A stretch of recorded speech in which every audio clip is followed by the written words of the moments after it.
Hello दोस्तों, आप सभी का स्वागत करता हूं एक बार दोबारा से आपके अपने चैनल विवेकानंद स्टॉक्स पर दिल से। और अगर आप चैनल में नए तो चैनल को सब्सक्राइब कर लो, साथ में बेल को दबाना ना भूलना ताकि आप हमारे सभी के सभी नोटिफिकेशन रिसीव कर पाओ सबसे पहले।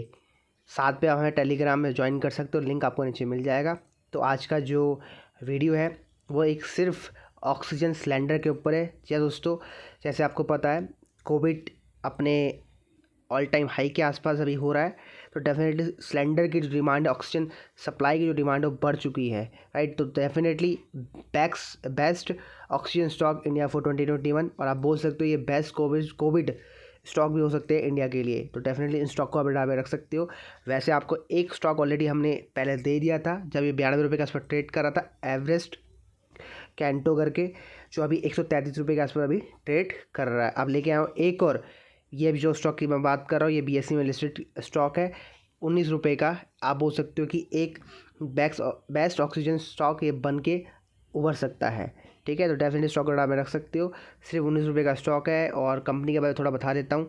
आपको पता ही ऑक्सीजन का ये काम करती है बेसिकली, और कंपनी के बुक वैल्यू के हिसाब से काफ़ी सस्ते में मिल रही है, क्योंकि company is a profitable company, right. और कंपनी के जो आपको पता है जब डिमांड बढ़ गई है तो डेफिनेटली भैया बढ़ेगा, तो डेफिनेटली स्टॉक का जो प्राइस है और जो प्रॉफिट है वो डेफिनेटली इंक्रीज़ होने वाले हैं। तो डेफिनेटली स्टॉक को डाल में रख सकते हो।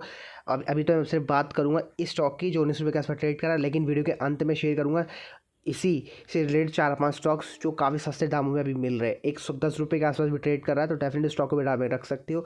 अगर आप चाहते हो कि सभी स्टॉक के ऊपर मैं एक सेपरेट वीडियो बनाऊँ तो नीचे कमेंट कर दोगे तो डेफिनेटली आपके लिए बना दूंगा। तो स्टार्ट करते हैं एनालिसिस। और एनालिसिस स्टार्ट करने से पहले भैया लाइक से सब्सक्राइब करने में कंजूसी मत किया करो, और इस वीडियो को शेयर कर दो फेसबुक में जितना आप कर सकते हो, क्योंकि भैया अगर आप दूसरों की मदद नहीं करोगे तो आपकी मदद कौन करेगा। इसलिए शेयर करो फेसबुक में, राइट। और शेयर करने के बाद आपको एक काम और करना है। हाँ, अगर आप पार्टिसिपेट करना चाहते हो कल की क्लास के लिए तो डेफिनेटली शेयर करने के बाद इंस्टाग्राम में मुझे हाई भेज देना, ताकि मैं आपको लिंक दे सकूँ कल की क्लास का, ठीक है भाई। तो दोस्तों, बहुत सारे स्टॉक्स देखने के बाद मुझे जो स्टॉक्स पसंद आया वो है आपका भगवती ऑक्सीजन। जी हाँ दोस्तों, भगवती ऑक्सीजन नाम से पता चल रहा होगा कि भैया एक ऑक्सीजन सिलेंडर मैन्युफैक्चर करती है कंपनी, और काफ़ी पुरानी कंपनी है, ठीक है। अगर मैं जिसमें आपको क्लिक करके दिखाता हूँ तो काफ़ी पुरानी कंपनी ये है। तो डेफिनेटली दोस्तों, जैसे आपको पता है इनकी आजकल डिमांड बढ़ चुकी है, ठीक है। तो डेफिनेटली स्टॉक्स को आप रडार में रख सकते हो जो ऑक्सीजन सिलेंडर बनाती है, मैन्युफैक्चर करती है। और अगर बात करते हैं कंपनी के चार्ट के बारे में कि कंपनी का चार्ट कैसा लग रहा है, तो उसको आप देख सकते हो हाल फिलहाल के दिनों में इस पर ट्रेडिंग अभी बंद हो रखी है, लेकिन जैसे ट्रेडिंग खुलती है ये स्टॉक डेफिनेटली नज़रों में आ सकता है, क्योंकि दोस्तों आप देख सकते हो ऑलरेडी स्टॉक काफ़ी भाग चुका है अपने लो से, ठीक है। 6 रुपये के आसपास ट्रेड करता था 7 फरवरी 2020 के आसपास, और दोस्तों देख सकते हो अभी आपका ऑलमोस्ट 19 रुपये 88 पैसे के आसपास ट्रेड कर रहा है। अगर चार्ट की मैं बात करता हूँ, स्टॉक का मैक्स चार्ट आपको बताने का प्रयास कर रहा है कि स्टॉक लगातार एक रेंज में ट्रेड कर रहा है 60 रुपये से लेके आपका ये जो उसका लो लगा है ऑल टाइम लो उसका जो है 8 रुपये के आसपास। तो 8 रुपये के आसपास डबल बॉटम का फॉर्मेशन करके स्टॉक लगातार ऊपर जा रहा है, तो डेफिनेटली एक अच्छा स्टॉक है बन के उभर सकता है फ्यूचर में। एक रजिस्टेंस एरिया इसका आगे फर्दर आप देखते हो 19 रुपये के आसपास का एक रजिस्टेंस एरिया, अगर इस स्टॉक ने अपने 20 रुपये के ऊपर क्लोज कर दिया डेफिनेटली आपको बड़े टारगेट के लिए ये स्टॉक दिखा सकता है, बन सकता है। तो डेफिनेटली कंपनी का चार्ट के हिसाब से मुझे काफ़ी पसंद आ रहा है, और कंपनी की न्यूज़ के हिसाब से भी कंपनी स्टॉक मतलब अच्छा काम कर सकता है, जैसे आपको पता न्यूज़ आकर चल रही है इन स्टॉक्स की। अगर बात करते हैं कंपनी के प्रॉफिटेबल के बारे में, कंपनी के बिजनेस के बारे में आपको मैंने बता चुका हूँ। अगर बात करते हैं कंपनी के सीरियलिक पैटर्न और कंपनी के P&L के बारे में, तो देख लेते हैं कि भैया कंपनी फंडामेंटली कैसे हमें लग रही है। देख सकते हो कंपनी का जो मार्केट कैप है 4.59 करोड़ के आसपास का है। अगर बात करते हैं कंपनी का जो करंट प्राइस जैसे मैंने आपको बताया 19 रुपये 90 पैसे के आसपास ट्रेड कर रहा है, 8 रुपये का सपोर्ट एरिया है और 22 रुपये का ऑल टाइम हाई है। बुक वैल्यू के हिसाब से जो उसकी वैल्यू होनी चाहिए 48 रुपीज़ आ रही है, क्योंकि कंपनी पास में कंपनी ने काफ़ी अच्छा परफॉर्म किया है। और ROC कंपनी का जो निकल के आता है 2.24% के आसपास निकल के आता है। बाकी जो रिटर्न इक्विटी कंपनी की वो नेगेटिव है, क्योंकि कंपनी का जो स्टॉक है लगातार 10 सालों से एक रेंज में ट्रेड कर रहा है। और दोस्तों जैसे मैंने आपको बोला जब भी कोई स्टॉक एक रेंज में ट्रेड करता है उसका अगर ब्रेकआउट होता है तो स्टॉक काफ़ी बड़े टारगेट हमें दिखा सकता है। तो ये स्टॉक आप बोल सकते हो कि लॉन्ग टर्म इन्वेस्टमेंट के लिए ठीक ठाक लग रहा है अगर स्टॉक अपना रेंज ब्रेकआउट कर देता है, ठीक है। लेकिन आपको एक स्टॉप लॉस लगाना पड़ेगा 8 रुपये का, ठीक है भाई। स्टॉक लॉस काफ़ी बड़ा आई नो, लेकिन मुझे लगता है ये स्टॉक अच्छा काम कर सकता है, ठीक है। अगर बात करते हैं कंपनी के बारे में तो आप देख सकते हो कंपनी ने अपना कर्जा थोड़ा मुक्त किया है, मतलब कंपनी लगातार अपना डेट भी दे रही है और कंपनी बुक से काफ़ी सस्ते में ट्रेड करे, जैसे मैंने आपको बताया।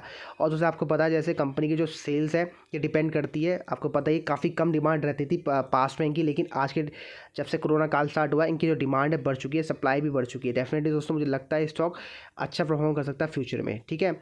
अगर बात करते हैं क्वार्टर रिजल्ट्स की, दोस्तों आप देख सकते हो इनकी जो सेल्स है, पास में जो सेल्स होती थी बहुत कम होती थी क्योंकि काम बहुत कम होता था सर, आपको पता है ना ऑक्सीजन सिलेंडर का। लेकिन आज की डेट में इनकी जो सेल्स है बहुत कम है, लेकिन मुझे लगता है फ्यूचर में, ठीक है, फ्यूचर का प्रोस्पेक्टिव लेके आप इसमें इन्वेस्टमेंट कर सकते हो क्योंकि चूँकि सेल्स है डेफिनेटली बढ़ सकती है। अगर बात करते हैं प्रॉफिट की तो दोस्तों देख सकते हो नेट प्रॉफिट कंपनी का लगातार नेगेटिव है, ठीक है, कभी प्रॉफिट देती है कभी लॉस देती है। लेकिन हाँ, एटलीस्ट कंपनी का जो लॉस है इतना बड़ा नहीं है कि हम बोले कि बहुत बड़ा कंपनी को लॉस हो रहा है, 90 लाख का लॉस है, ज़्यादा बड़ा लॉस नहीं है। अगर बात करते हैं प्रॉफिट लॉस की ईयर बेसिस में, तो सब देख सकते हो FY20 में 3 करोड़ की सेल्स थी। और अगर नेट प्रॉफिट की बात करता हूँ तो company already is a loss making company, लेकिन दोस्तों देख सकते हो पास में कंपनी ने अच्छा काम किया है, कंपनी ने प्रॉफिट दिया है। और आपको याद होगा मैंने आपके साथ एक स्ट्रैटेजी शेयर कर रखी है, एक बता रखा है कि कंपनी अगर पास्ट में एक तरह का ये सेटअप होता है, ठीक है, ये सेटअप भी बहुत जल्द आपको एक वीडियो के माध्यम से बतलाऊंगा कि सेटअप क्या होता है। देखिए, अगर पास्ट में कंपनी ने प्रॉफिट दिया है, स्टॉक ऊपर गया, उसके बाद कंपनी लॉस दे रही है, मतलब माइनस दे रही है, ठीक है, जब लॉस दे रही है तो आपका वो स्टॉक कंसोलिडेशन पीरियड में चले जाता है। जैसे ये स्टॉक है 10 साल के पीरियड में चले गया कंसोलिडेशन फेज में, और कंपनी दोबारा से रिकवर करती है, प्रॉफिट देना स्टार्ट करती है। डेफिनेटली कंपनी प्रॉफिट देगी क्योंकि एक तरह का सेटअप होता है, जब कंपनी आपका प्रॉफिट दे रही थी, ठीक है, फिर बीच में माइनस आया, मतलब एक आप बोल सकते हो उनका डाउन स्लोप आया जब उस स्टॉक नीचे गिरने लगा, और उसके बीच में कम से कम कंपनी स्टेबल थी। बस ये चाहिए हमें, कंपनी होना चाहिए स्टेबल, ठीक है। उसके बाद फिर होता क्या है, नेक्स्ट 2-3 साल के अंदर दोबारा कंपनी के प्रॉफिट आने लग जाते हैं, फिर स्टॉक आपका रॉकेट हो जाता है। जो ये आपका रेंज होता है, ये रेंज को ब्रेकआउट कर देता है, ठीक है। इसलिए कहता हूँ ऐसे स्टॉक को बोलते हैं, अब स्टॉक का नाम मैंने कुछ रखा नहीं है, लेकिन मुझे लगता है पर्सनली ये एक स्ट्रैटेजी होती है, ठीक है। वो स्ट्रैटेजी की जो मेन है, जो बिहाइंड द सीन्स है, मेन कैसे देखता हूँ, उसके लिए इस चैनल को आपको शेयर करना पड़ेगा फेसबुक में, ताकि मैं शेयर कर सकूँ आपके साथ वो पर्सनली, क्योंकि वो स्ट्रैटेजी बहुत ज़बरदस्त स्ट्रैटेजी है।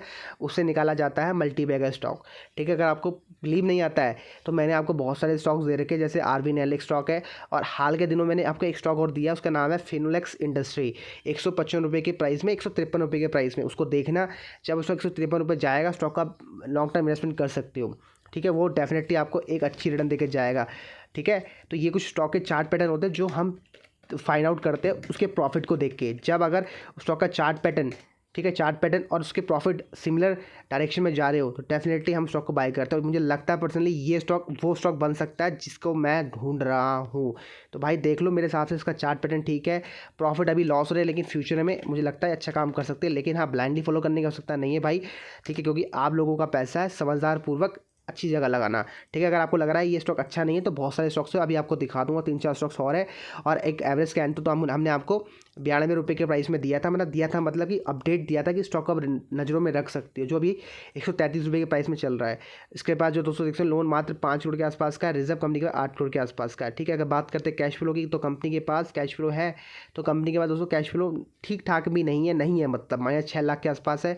और दोस्तों अगर बात करते हैं शेड्यूलिंग पैटर्न, दोस्तों देखिए कंपनी के पास एक ही अच्छी चीज़ है कि कंपनी के पास ये चीज़ अच्छी है कि भैया मालिकों का बिलीव है, फेथ है, 43% के आसपास मालिकों का पैसा लगा और 1 रुपये का प्लेज नहीं। और साथ में FII की होल्डिंग देखिए, सॉरी DII की होल्डिंग देखिए दोस्तों, ऑलमोस्ट 12 और 13% के आसपास की DII का पैसा इसमें लगा हुआ है ऑलमोस्ट 2 सालों से, ठीक है। अगर बात करते हैं पब्लिक का पैसा, दोस्तों देखते हैं पब्लिक का पैसा भी लगा 43% के आसपास। तो दोस्तों डेफिनेटली भैया एक मिला जुला रूप इसमें लगा हुआ, लेकिन मुझे लगता है जैसे कंपनी के प्रॉफिट इंक्रीज़ होंगे, मुझे लगता है जो नेक्स्ट क्वार्टर है कंपनी अच्छा कर सकती है। और जैसे कंपनी के प्रॉफिट इंक्रीज़ होंगे, जो आपको दिख रहा है ना, ये पब्लिक यहाँ से आउट होना स्टार्ट करेगी, और ये जो 2 व्यक्ति है, मतलब आपके DII और आपके प्रमोटर्स स्टॉक को बाय करेंगे पब्लिक से, ठीक है। तो भाई डेफिनेटली स्टॉक को डाल में रख सकते हो। अगर आप चाहते हो कि स्टॉक का मैं चार्ट भी शेयर करूं आपके साथ, क्योंकि मैंने अभी आपके साथ मेरे ख्याल से चार्ट नहीं बताया कि स्टॉक को एंट्री कब करना है, स्टॉप लॉस क्या, टारगेट क्या है, क्योंकि मैंने मेरे ख्याल से बस एक वीडियो बनाने के लिए आपको अपडेट दिया था कि ये कुछ स्टॉक्स आप नज़रों में रख सकते हो। तो अगर आप चाहते हो कि इसका चार्ट भी शेयर करूँ, नीचे कॉमेंट कर दो, डेफिनेटली इसका एक लेटेस्ट चार्ट शेयर कर दूँगा, कहाँ पर एंट्री करना है, क्या स्टॉप लॉस है, क्या टारगेट है, ठीक है।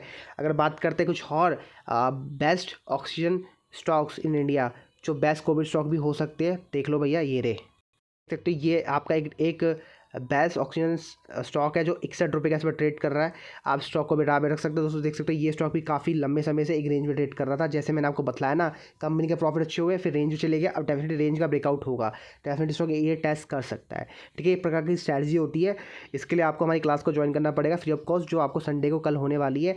कल तो शायद इसके ऊपर वीडियो नहीं बनेगा, लेकिन हाँ कल हमारा एक जो टॉपिक है सपोर्ट रजिस्ट्रेशन के ऊपर है। अगर आपको चाहिए तो आप एनरोल कर सकते हो, वीडियो को शेयर करके फेसबुक में, उसके बाद हमें इंस्टाग्राम में हाई मैसेज कर देना। ठीक है, ये एक स्टॉक है, आप उसको नज़रों में रख सकते हो। और आपको दिखा देता हूँ एक और ऑक्सीजन स्टॉक है जो एक बोल सकते हो पैनी स्टॉक भी बोल सकते हो, 10 रुपये का इस पर ट्रेड कर रहा है। और दोस्तों ये स्टॉक भी आपका एक टाइटली रेंज में ट्रेड कर रहा है। ठीक है, डेफिनेटली दोस्तों इस स्टॉक को भी अपने नज़रों में आप रख सकते हो। मात्र 10 रुपये का स्टॉक है। और आपको एक स्टॉक तो पता ही है जिसकी मैं बात कर रहा हूँ, आपको दिखाता हूँ स्टॉक। दोस्तों ये रहा वो स्टॉक। ठीक है, एनएससी में लिस्टेड कंपनी है, शॉर्ट फॉर्म इसकी EKC है, लगातार अपर सर्किट में जा रहा है ये स्टॉक। दोस्तों देख सकते हो हमने आपको 3-4 दिन पहले अपडेट कर दिया था, जब स्टॉक ऊपर जाने का प्रयास कर रहा है 92 रुपीज़ के लेवल्स में, जब ये रहा। ठीक है, 19 अप्रैल के आसपास स्टॉक तब से लगातार अपर सर्किट में जा रहा है। ठीक है, तो यही एक बेस्ट स्टॉक आप बोल सकते हो जो है। लेकिन अब स्टॉक को क्या इन्वेस्टमेंट करना चाहिए मेरे हिसाब से भैया, मत करना, काफ़ी ऊपर जा चुका। अब थोड़ा उसमें प्रॉफिट बुकिंग कर लेना। मेरा जो इसमें टारगेट थे, मेरे ख्याल से 125 रुपये तक के टारगेट थे। ठीक है, वो वीडियो आप देख लेना, उसमें आपने बहुत अच्छे लाइक शेयर सब्सक्राइब किया था, उसके लिए दिल से बहुत बहुत धन्यवाद। अगर आप इस वीडियो में अच्छा वही करते हो, लाइक शेयर सब्सक्राइब, तो डेफिनेटली आपके इसका मैं पार्ट 3 बनाऊंगा, जिसमें मैं डेफिनेटली शेयर करूंगा कि अभी तो इसकी डिमांड बढ़ चुकी है, लेकिन डिमांड बढ़ने के बाद स्टॉक नीचे भी आएंगे, और नीचे आने के बाद ये स्टॉक दोबारा प्रॉफिट बुक, जब इनके प्रॉफिट आएंगे अच्छे खासे, तो ये स्टॉक दोबारा रैली करेंगे। जैसे फार्मा का आपको पता है। ठीक है, अभी आपको पता है कोविड तो देखो अभी जाने वाला नहीं है। ठीक है, अभी वेव 2 चल रही है, फिर वेव 3 आएगी, वेव 4 आएगी। किसी किसी कंट्री में तो वेव 4 आ चुकी है। इसलिए कह रहा हूँ ये जो सिलेंडर की डिमांड है डेफिनेटली बढ़ेगी। इन स्टॉक्स को नज़रों में रखो। जब ये स्टॉक अपने सपोर्ट के आसपास है, आप स्टॉक को बाय करो, क्योंकि प्रॉफिट तो इनके डेफिनेटली इंक्रीज़ होने फ्यूचर में। प्रॉफिट को डबल ट्रिपल होने से कोई नहीं रोक सकता, ये तो आपको ही पता है, मुझे ही पता है। इसलिए ये स्टॉक चेज़ मत करो, जब नीचे गिरेंगे तब आपको बाय करना है। ठीक है भाई, तो भाई मैंने आपको बतला दिए ये top 5 I think best oxygen stocks in India, जो आप डेफिनेटली बाय करके चल सकते हो। लेकिन भैया अपनी फाइनेंशियल एडवाइजर सर ले लेना बिफोर टेकिंग एनी ट्रेड और इन्वेस्टमेंट। ठीक है भाई, चलो भाई मिलता हूँ next video. Till then bye bye, और भैया ध्यान रखो, चलो बाय।